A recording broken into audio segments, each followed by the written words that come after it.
সাকিব ভাই, রিয়াদ ভাইয়ের কাছে হ্যাঁ এই মাঠ সম্পর্কে শুনলাম যে সাকিব ভাইয়ের মনে হয় প্রথম ক্যাপ্টেন্সিটা এই মাঠ থেকে শুরু হয়েছিল। আমার যতটুকু মনে পড়ে সাকিব ভাই বলছিল যে মাশরাফি ভাই হয়তো ইনজুর্ড হয়ে গেছিল মনে হয়। সো হ্যাঁ হয়েছে। রিয়াদ ভাই মনে হয় 5 উইকেট আছে টেস্টে।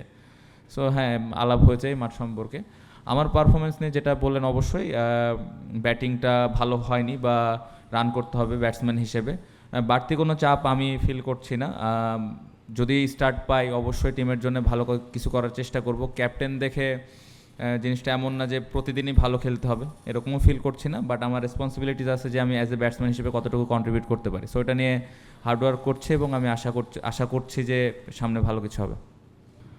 দর্শকের কথা যেটা বললেন খুবই ভালো লেগেছে। নিউ ইয়র্কে যখন খেলছি বা ডালাসে যখন ম্যাচটা খেললাম, সবাই এসে সাপোর্ট করেছে, ম্যাক্সিমাম দর্শক আমাদের ছিল, যেটা অবশ্যই প্রত্যেকটা টিমের জন্য বাড়তি একটা অনুপ্রেরণা তো থাকে। আমি এখানেও আশা করব যে দর্শক আসবে। স্মুথ শেভিং এর জন্য শুধুমাত্র কুল, নাথিং এলস। বাংলাদেশ থেকে না হোক, এখানকার যারা লোকাল আছে, আমরা এর আগে যতবার বাইল্যাটারাল সিরিজ খেলতে আসছি আমাদের কিন্তু অনেক সাপোর্টার ছিল। সো আশা করব যে কালকে এখানকার লোকাল যারা আছে তারা এসে বাংলাদেশ টিমকে সাপোর্ট করবে।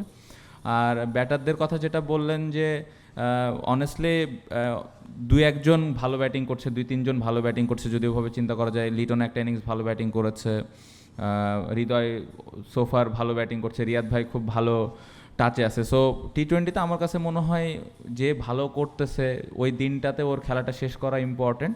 এবং আমি আশা করব যে, আমি কখনো আশা করি না যে 7 জন ব্যাটসম্যানই ভালো খেলবে। আমি চাই যে ব্যাটসম্যানটা সেট হচ্ছে সেটা টপ অর্ডারে হতে পারে, মিডল অর্ডারে হতে পারে, ও যেন খেলাটা শেষ করে আসে।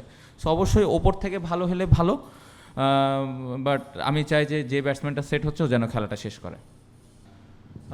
কন্ডিশন তো আমরা ওইখানে নিউ ইয়র্কে বা ডালাসে যেরকম ছিল তার থেকে বেটার মনে হয়েছে আজকে প্র্যাকটিসে। আমরা যতটুকু প্র্যাকটিস করেছি, চ্যালেঞ্জ আছে কারণ বাতাস আছে অনেক। সো বোলারদের একটু হেল্প আছে স্টিল এখানে যতটুকু ব্যাটিং করে বুঝলাম। বাট আশা করব যে কালকে ভালো উইকেটেই খেলা হবে, বাট আমরা জানি না আসলে। সো যেরকমই উইকেট থাকবে ওটা অ্যাডজাস্ট করে আমরা ওইভাবে খেলার চেষ্টা করব।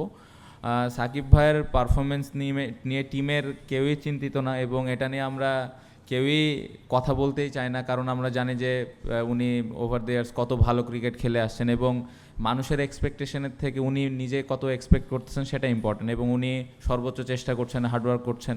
সো আমার মনে হয় যে আমি বলবো না যে সে কামব্যাক করবে, সে ভালো অবস্থাতেই আছে এবং আমি আশা করব কালকে আরও ভালোভাবে ডেলিভার করবেন।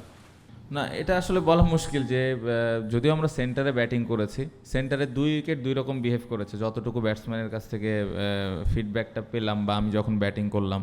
সো এটা বলা খুবই মুশকিল যে কালকের ম্যাচে কত রানের উইকেট হবে।